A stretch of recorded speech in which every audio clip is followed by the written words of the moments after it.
to turn over unredacted copies of James Comey's memos that detail his private conversations with the president. Now, this after the DOJ missed yesterday's deadline to turn over the memos.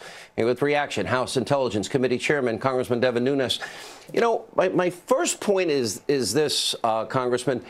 You know, I watched the interview and I was stunned. It took my breath away. As James Comey talked about the dossier, well, it could have happened.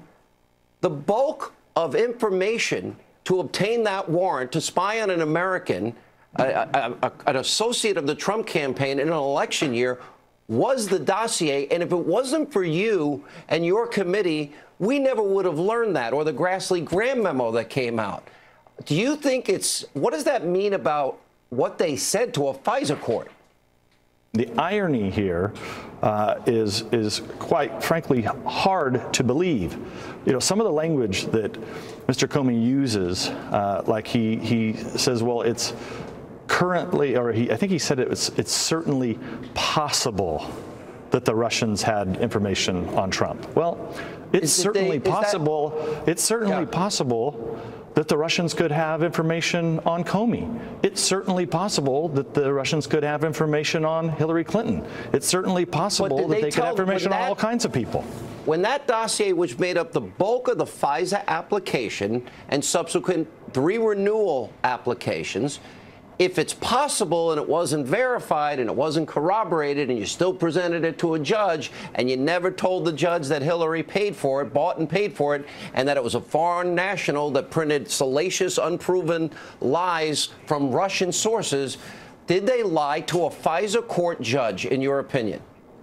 Well, by not telling the FISA court, it's totally inappropriate because they knew the information and they have a duty and obligation to tell the court everything that they know.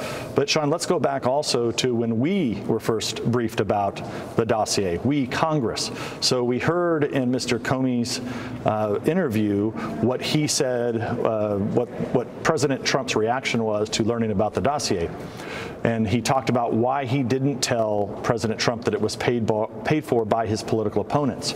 Well, there's other people that are important in this, like the United States Congress.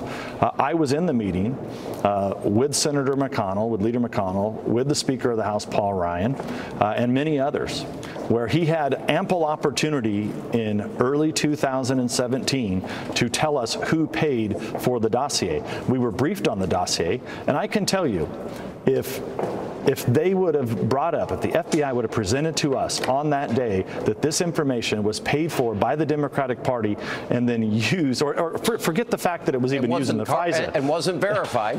But wasn't verified. And well, we knew it wasn't verified at the time because they told us that it wasn't verified. Okay? But can you imagine the reaction? First of all, I think I would have spit up my coffee and started laughing. But secondly, we would have walked out of there. We would have said, what in the hell are you guys doing? You're bringing us dirt that the Hillary Clinton campaign paid for. You guys have been using this, and you're now presenting it to us as to, you know, why you have concerns about the Trump campaign. I mean, this would have been laughable at the time. Illegal, though. I feel that this is probably one of the, if not the biggest abuse of power that I've ever seen in my entire life. And when you then go back to and you see that, you know, these same players keep coming up, and it was Comey with Trump hating Peter Strzok. We still haven't gotten all the text messages. And then Peter Strzok is the one that interviews Hillary, and Peter Strzok and James Comey are writing an exoneration in May, and they don't interview her till July. It seems to me that that investigation was rigged, sir. Or let's just throw another one in there. You have this, Mr. Comey volunteered this up in the interview the other day. He said that the FISA on Carter Page wasn't the initial reason that they started the investigation. It was Papadopoulos. Okay, so you wanted to investigate Papadopoulos. You had concerns about Papadopoulos. Just for your viewers, that was in July of 2016. Well, why is it that you never bothered to talk to Mr. Papadopoulos, but you did bother to go and get a FISA warrant on Mr. Page in October of 16?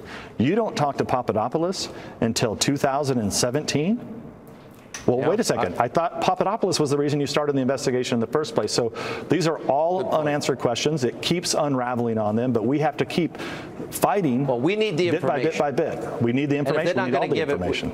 this all needs to go to court, and people need to be held in contempt of Congress. And I agree with you on the second special counsel. All right, Congressman, we appreciate your hard work. Always a pleasure.